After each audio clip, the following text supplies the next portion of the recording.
It's Friday the 13th. Oh, June 13th. Our reading today is Leviticus chapter 16. This is a fascinating chapter. This chapter talks about the Day of Atonement. We'll read about the scapegoat. I cannot remember if the CSB, the Christian Standard Bible, uses the word scapegoat or if they use a different word. Different translations have that differently. But anyway, Leviticus 16. It starts out by referring to the death of Aaron's sons, which we read in Leviticus 10, and maybe gives us a little insight as to what happened there. The Lord spoke to Moses after the death of two of Aaron's sons when they approached the presence of the Lord and died. The Lord said to Moses, "Tell your brother Aaron that he may not come whenever he wants into the holy place behind the curtain, in front of the mercy seat on the ark, or else he will die, because I appear in the cloud above the mercy seat. Aaron is to enter the most holy place in this way, with a young bull for a sin offering, and a ram for a burnt offering. He is to wear a holy linen tunic, and linen undergarments are to be on his body. He is to tie a linen sash around him, and wrap his head with a linen turban. These are holy garments. He must bathe his body with water before he wears them again. He is to take them from the Israelite community, he is to take from the Israelite community 2 male goats for a sin offering and 1 ram for a burnt offering. Aaron will present the bull for his sin offering and make atonement for himself and his household.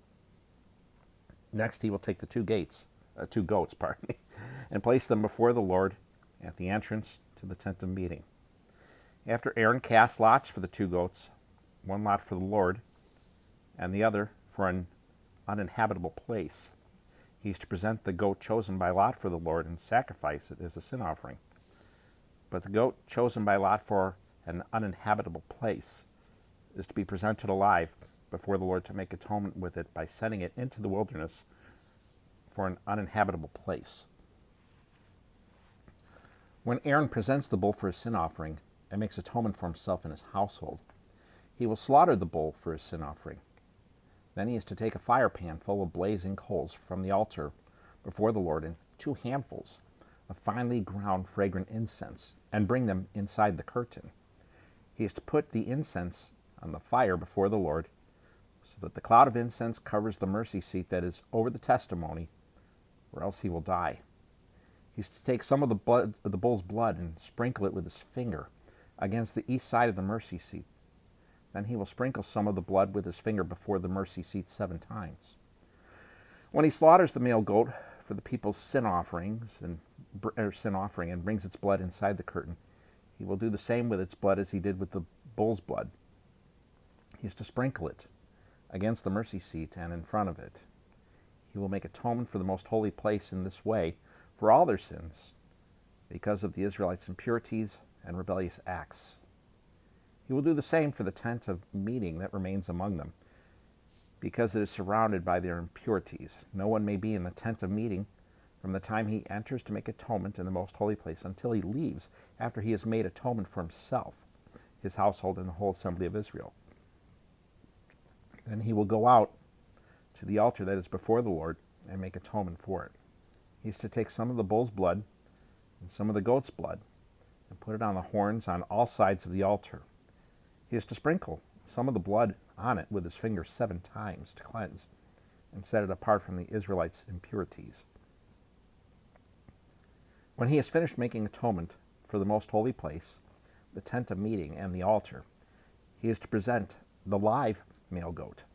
Aaron will lay both hands on the head of the live goat and confess over it the Israelites' iniquities and rebellious acts, all their sins.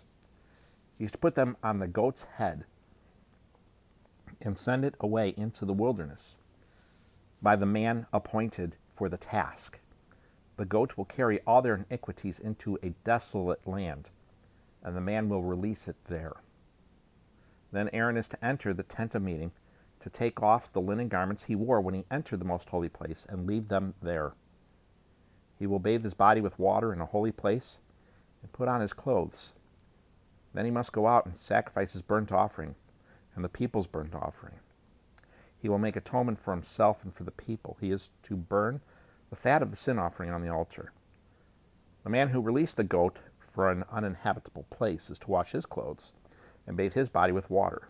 Afterward, he may re-enter the camp.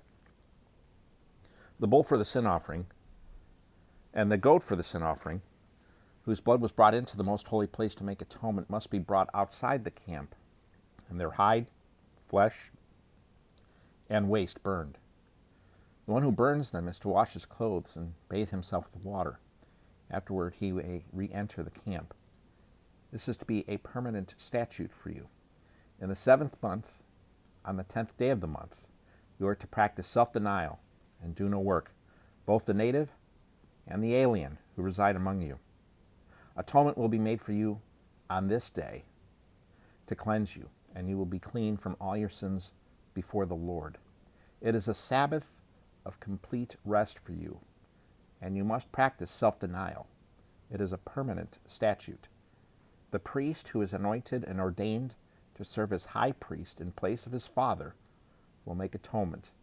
He will put on the linen garment, the holy garments, and make atonement for the most holy place.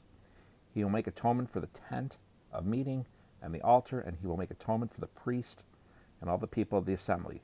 This is to be a permanent statute for you, to make atonement for the Israelites once a year because of all their sins. And all this was done as the Lord commanded Moses. Leviticus 16. It's Friday for all you folks with normal jobs. Pray you have a great day, and we will see you tomorrow.